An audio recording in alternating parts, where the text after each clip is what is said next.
Hi guys, hubby here. SJ has allowed me out of the house today. Without her. Amazing. So I'm out without a babysitter. So, that's a good thing, to have a babysitter. But I'm without one, and I can't be trusted to my own recognizance.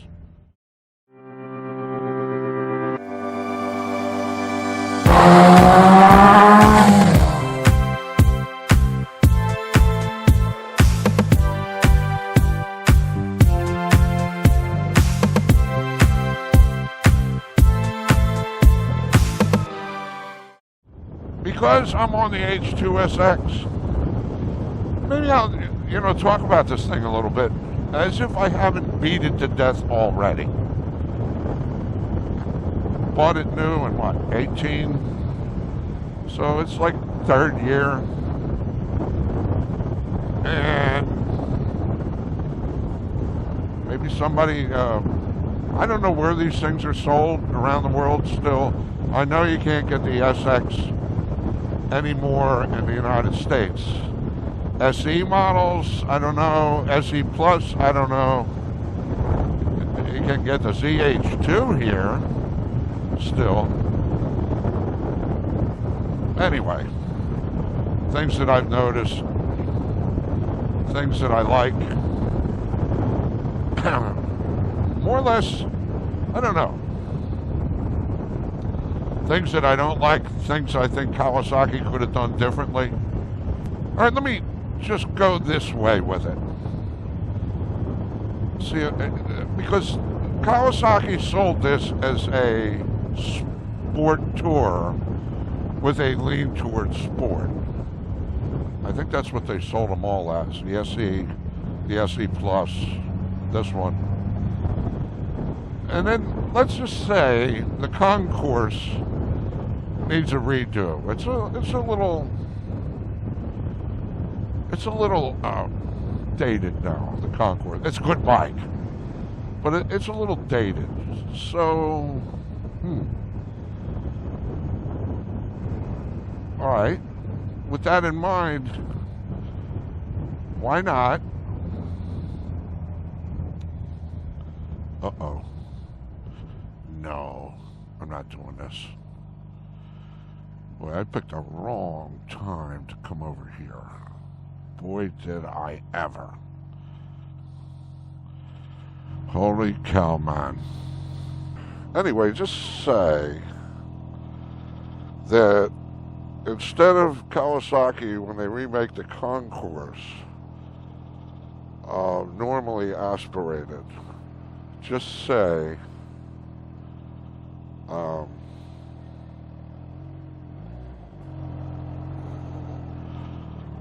shit.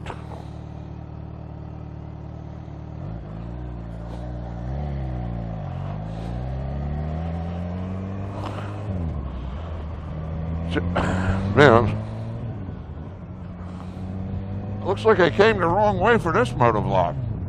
Just say they use gearing in the transmission, gear ratios that's typical of the Concours.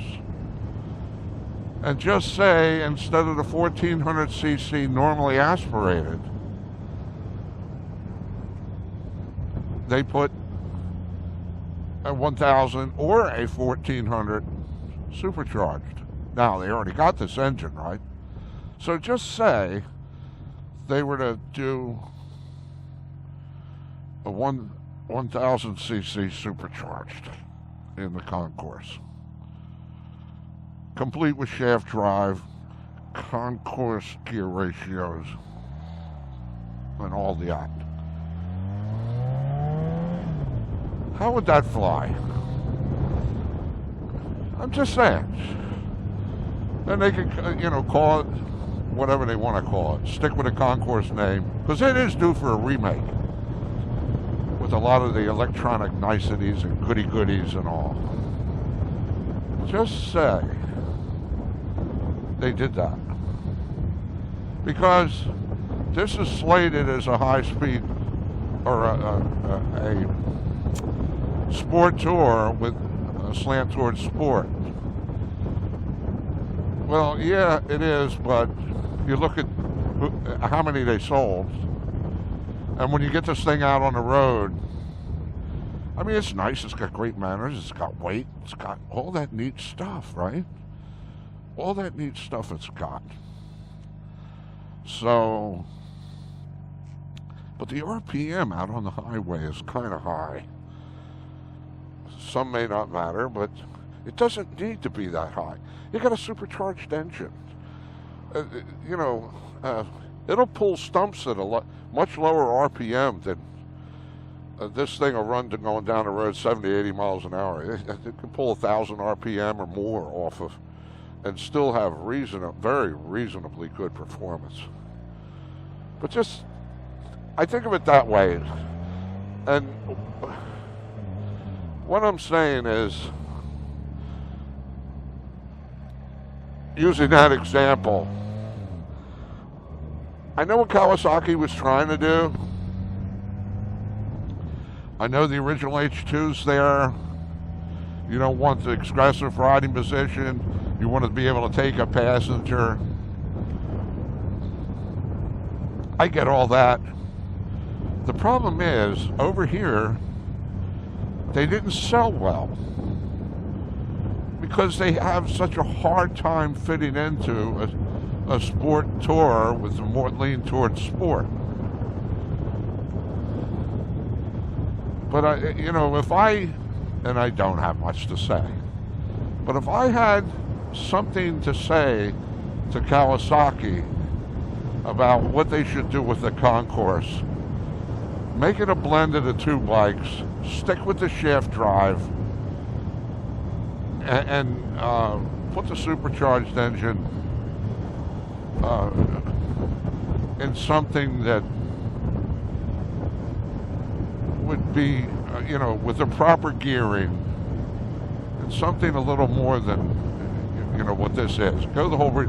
And the SE Plus, these are nice bikes. Don't get me wrong. I'm not down on them, but I'm led to believe it's got the same gearing and all as this does. Out on the highway, this thing just seems to rev a little too high. 1,000 or more RPM higher than it should in sixth gear. That's why I'm saying this thing has a rough time fitting, I think, in a sport tour with a slant towards sport.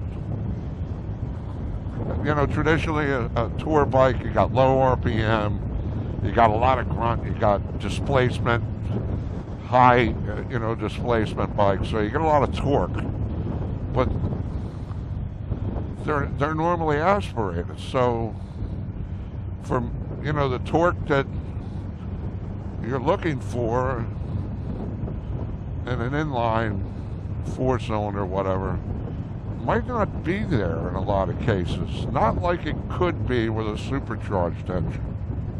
That's what I'm saying. I mean, you look at the V-twins, the big Vs, stump pulling power, stump pulling torque, but, they lack coming off the line, not coming off the line, but they lack in high-end horsepower.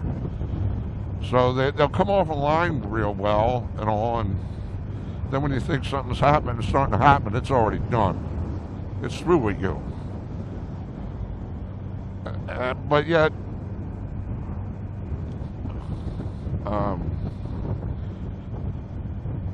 now the way you fix that is displacement, but a blower is artificial displacement. I mean, why make the engine any bigger than it needs to be if you're going to put a blower on it? And then, you get into reliability issues and this, that, and the other thing. As long as you keep the boost down to reasonable levels, you get reliability. It's easy to build that in. I just would like to see this engine geared a little differently in a real sport touring bike. you know, I got a hard time placing where this bike really should fit in.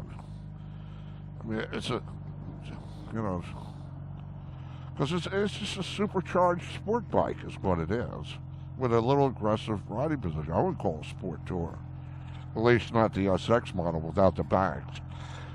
I mean, if that's all it takes to make a touring bike is to put bags on it, well, then you could include touring in that. I don't go with that definition.